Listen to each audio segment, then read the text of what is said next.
But for my background, growing up in Baltimore, my parents wanted me to go to Hopkins. I was supposed to go to med school and all of this. And when I look back at that, I realized I was always forcing myself to go through the pre-med routes, and I took pre-med and engineering at the same time because I wanted to focus on engineering because I liked engineering, but my parents wanted me to go towards medicine. And in the end, I did research, and I realized, I just really want to do science. I even went through the MCAT and all of that. I just don't want to do that. And so for me, I realized that parents are extremely important influence on students. And I had never seen really a program that involved parents equally as they involved the students. So I went to OSEP and I said, I just have this one crazy idea. I just really want to engage parents at the K through 12 level along with the students at the same time. Because I honestly feel that if students actually have an interest in science and in these areas, their parents might force them towards something that's more, apparent in society through television and things like this, and that's medicine. And they don't really consider engineers as someone who participates in this field of work. So I incorporated that into my NSF by saying, we are missing this key part of medical research that we can do as biomedical engineers. So I developed models of viruses synthetically to minimize all the variables that are involved with a full virus, to try and figure out how they interact with the body. This is a perfect thing for an engineer to do. I have to design this particle, but I have to have a lot of understanding in medicine and biology to do this. And we are simply missing the people who have that interest.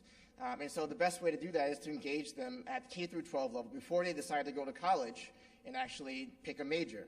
And so if I can somehow approach these people to help and get more people in this area involved in engineering, and at the same time try and engage the parents to try to tell them, hey, engineers do this too. Encourage your children, your students to do this.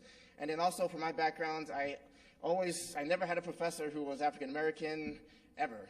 I went to Brown, I went to WashU in St. Louis, and I did my postdoc abroad. I had never seen a professor who was African American.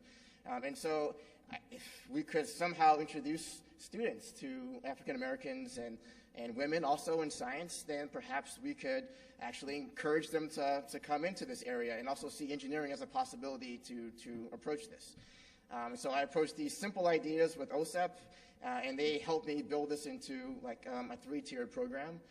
So now we have something called Speakers for Students, where I have enlisted the help of a lot of my colleagues, primarily focusing on underrepresented minorities and women faculty in biomedical engineering.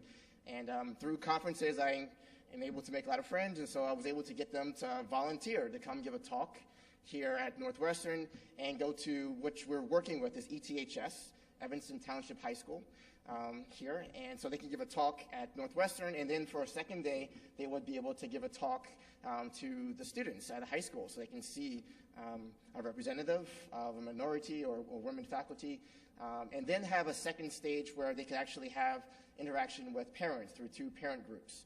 And so I would not know anything about these parent groups or about ETHS and these opportunities without the help of OSEP. And so that's how I was able to incorporate that into my proposal. I find this to be a great opportunity, and I really, really like the broader impacts. Many people just don't like that, and I just really find it as a great opportunity.